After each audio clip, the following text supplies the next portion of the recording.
5 schools, July 11th through the 13th. We're putting up a platform that digs into all sorts of reports, but it's not just like reflecting on your data. Now, how can this tool be used? What kids might benefit from, being on an algebra path in high school. Like those are the kinds of questions that you can reflect on as a system that perhaps can make a difference in your school. But I agree, so what's the state doing about it? What are the state programs we have in place to try to address this issue? And I don't have the answer to that question. I would not. If you look at our priorities, goal 2 is all learners will meet or exceed literacy and math benchmarks. So we kind of started to talk about this before. What is that benchmark? If in first grade or whatever that was, it was 390, everybody was above 390. But that doesn't mean that's, the right benchmark. I mean, I wouldn't want gaps between races. I get that. But I'd also like everybody to meet the benchmark or exceed it. And we don't really, I don't know if we talk about the gap other than in our equity statement, but not in our priorities and goals. Maybe we should refine that a little bit, but so that we are actually identifying what the issue is in our goals and then we do something about it. Because it seems like, and maybe you were getting at this, John, when you were asking Jay, what was your question before? What's achievement? I wasn't, what was proficiency? What was proficiency? And, if that was a number, then we'd know, but apparently it's not. It's criteria. It is a number. It is a number? Yeah, I mean, so what I didn't put on there, again, retrospect, where does that, where's the number for proficiency? Yeah, is everybody above, below it? Is it right down the middle somewhere? It'll be closer to the white student average, just given the, homogeneous nature of the state. But by and large. It's a somewhat scientific arbitrary number. Yeah. It used to be, Well, if I was disingenuous, I'd make it 390 there. Problem solved. Now let's move on to the next issue. That's not true. In some states during No Child Left Behind. That's everybody's exactly what above happened. that, That's what they did, right? like Wobegon. Yeah. Well, I think you guys make a very important point, though, when you call out what exactly does that mean to meet the state benchmarks, to meet the standards that Iowa's educators have identified students need to know to be successful and to move on. Knowing what that is and not backing down from having those cut scores, you should be demanding that the department has scores that fairly represent what proficiency means meeting benchmarks. Because you can make yourself feel better when states have played games with that, but it doesn't help kids long term. Oh, and we're about helping kids. Or academy. But then I would ask, what authority does this board have? We can make all these statements and edicts, but what authority do we have to influence action that would actually make a change? So Do we have authority over you and tell you what to do? No, the governor does. So to me, it's the legislative body that probably has the most authority in this position more than we do. But when somebody comes to us for approval of a program and they're not meeting those standards, that proficiency level, I guess we can say no, right? Have you ever said no in the past? And what We consequences? Just went through it with them. We just went through it with Davenport for 3 years. That's a good point. Yeah. the board does and did adopt the proficiency standards. It's within your,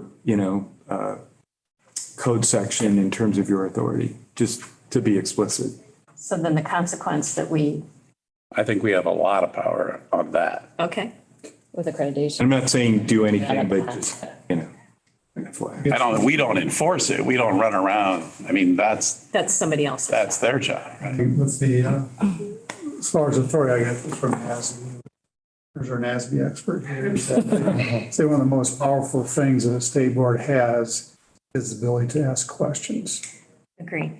and to pursue. It could be whatever you want to pursue, but to continually ask questions. Why is this way? What can be done different? What should be done differently? And so, no, we don't have legislative authority, and we may not have a lot of authority for people to say, well, if you don't do this, we're going to do this as a state board, but with rare occasion. The question is that what do we have to leverage? Right. What can we do, or what should we be doing? Which then kind of transitions into the state board retreat planning, which is coming up.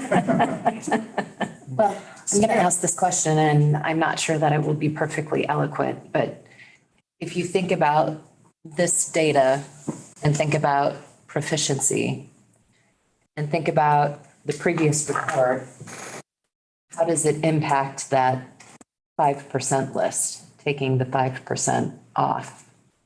I mean, how many schools would we be? So again, taking the 5% off, what does that bottom list look like when you think about this? Does that make sense when I ask that If the question? cut line was proficiency versus 5%, how many would fall below that? Instead of 23 or 4, a lot. is it Well, 175? It's a very good question. are we convinced now, Jay, that our current state standard test matches up with our core curriculum? Yeah, so that's actually something we're engaged in right now.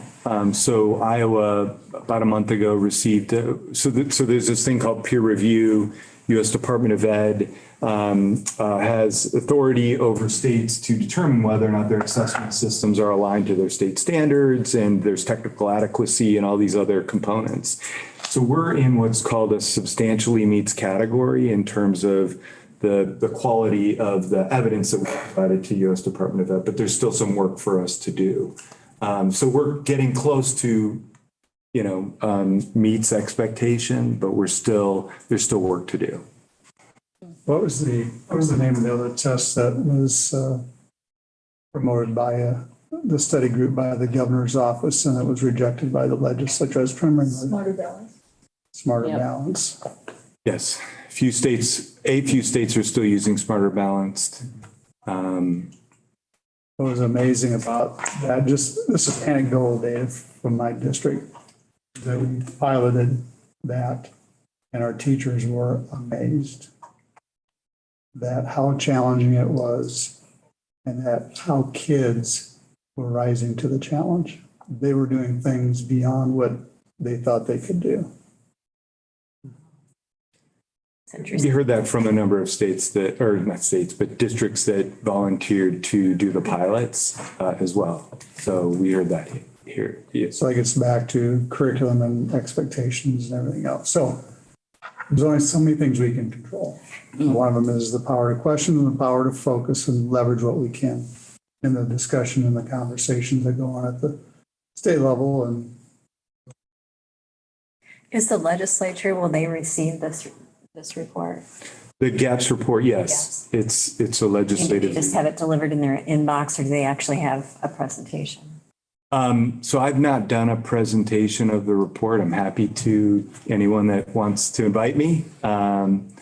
But I mean, it does get registered along with all our other legislative reports that are available to the entire legislature. Is there a way we can have at least it presented to the Ed committee? Maybe if, It's not up to me. Who's it up to? I think the Ed committee. the chairman of that. if you know someone on there, tell them to invite them. I just think it would be interesting for them to hear what we heard today. Have that same discussion.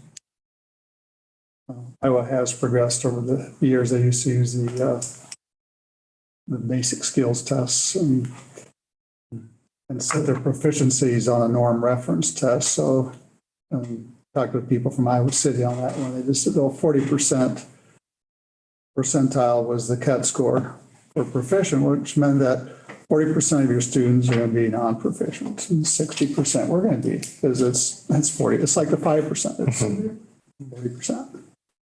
So we're progressing. We're moving in the right direction. We have a ways to go. But we're moving in the right direction. I think the question also is, as a school, like your school district, there are a lot of factors that you have to contend with that are outside of your realm of, I don't want to say responsibility, but influence.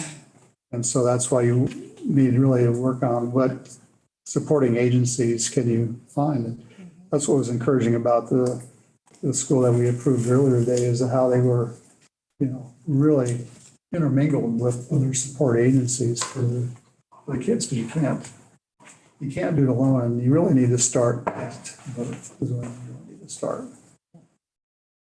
Especially if there's, could be issues in the home, could be issues with the child with development or even eyesight or hearing, or simple things that can prevent, say, slow growth or low average growth even before they get to school. What I saw today is nothing new, is that the gap widens as kids stay in school. You'd think it would be the opposite, wouldn't you? It should be the opposite. It should be opposite. Well, appreciate your time.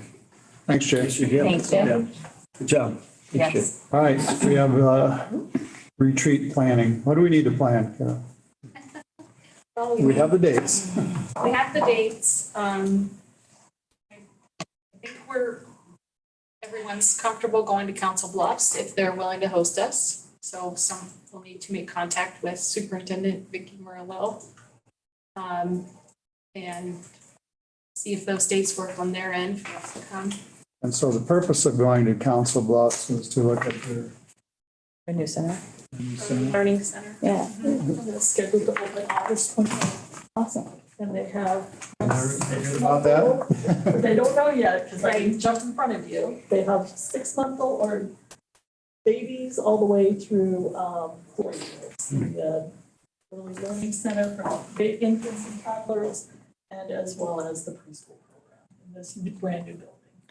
Are we too early for them? I think the retreat's in September. So it'll be about. They open up for a couple weeks. We partnered with them for this building, for this learning center as the Department of Ed, and have used some of our federal relief funding to help them get this going in this year's class. It's going to be absolutely beautiful, and I think they'd be what facility is like, what their programming looks like, and stuff on that day, but I'd be happy to contact Dr. Morello on your behalf, just to make sure. I'd hate to schedule a retreat there and not have Of course. something. I think it would be helpful, I don't know if this really has to do with the retreat, but just in terms of meetings, it would be helpful to, to hear from superintendents or something that, even we can have one per meeting or something like that, just about what they're doing to address any of these issues in their districts. I know it looks different from, across the state of Iowa, but it would just be nice to hear from them maybe and just see, what's happening. I've always appreciated hearing from students. It's always been nice. If we can hear from teachers or anyone, just, because I think that sometimes we, you sit around and talk about these things, but it's good to hear from someone who's actually down doing the work. So it's just an idea.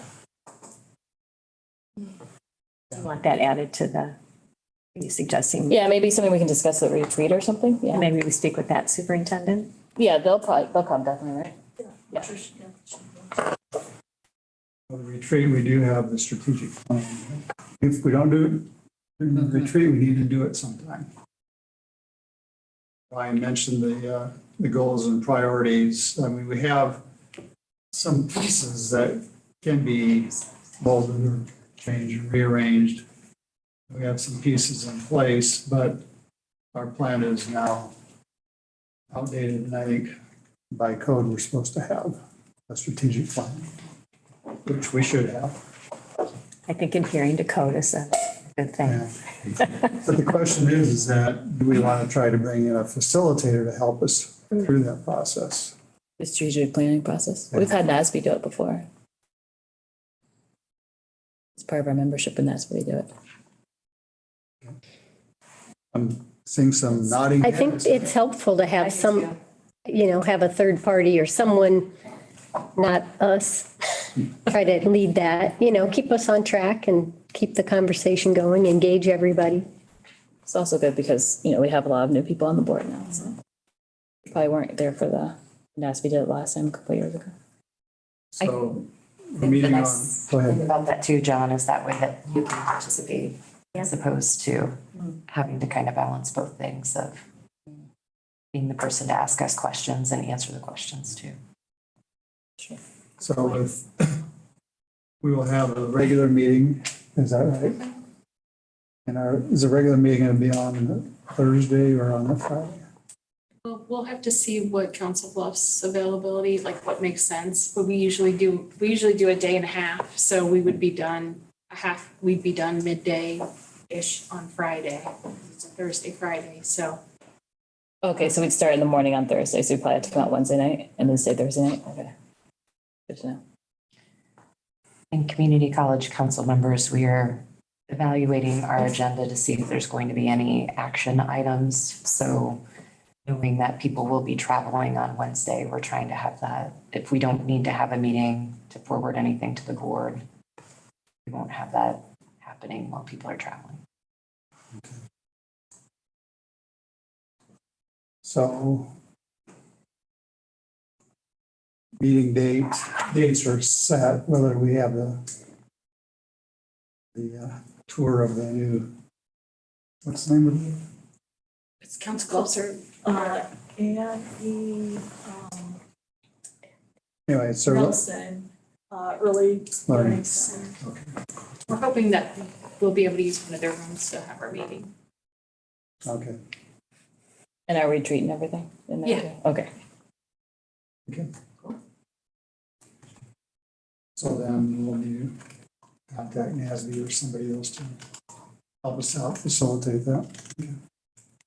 So could we have a pretty bare bones business meeting?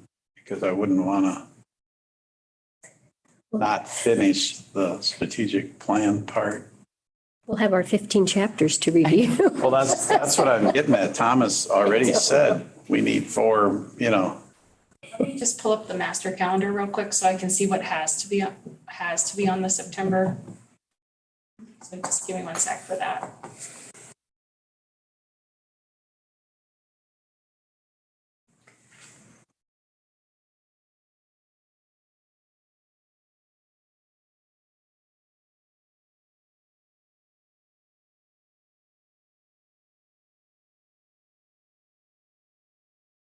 We have conditions for learning survey data report. Which we wouldn't have to have. Right. And, at ALPA 21. Potentially an update on relief funds and projects. Kind of was an Earl thing. And if need be, if there's something to report, a charter school monitoring update. That looks pretty light. Yeah. So if, we'll have the, And rules. They look pretty light too. And potentially appeal decisions, we just don't know. I think if we can void our agenda of any reports, I can be delighted to do. It'd be good to get us more time to focus on the task at hand. The things that have to be on the agenda, obviously. But anything else, other reports that are nice to know and wait at this one. And will we also have DE staff there as well, or? Our leadership team. Leadership team will be. All right, so everybody's got the dates. Stay tuned for additional details. We'll talk about facilitator for that. We'll have to nail down the date before we arrange for a facility. Probably. All right, Yeah, September 14 and 15. all right, we're at the end of our agenda. Is there a motion to adjourn? So moved. Move to adjourn, is there a second? Second. Motion's been made and second. All in favor indicate by saying aye. Aye. Opposing sign. We're adjourned.